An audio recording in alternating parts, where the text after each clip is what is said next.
Hello everybody and welcome back to the channel. Let me just show you something. Look at this basket. And look at these mushrooms. You see how big they are?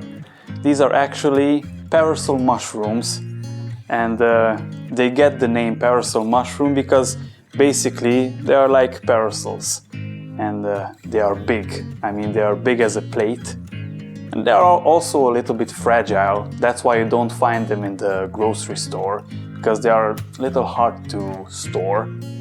But if you know where to forage them in the autumn time, then you're lucky. And if you have some of these mushrooms, then stay tuned, because I will do something nice with them. So without any further ado, let's hop into it.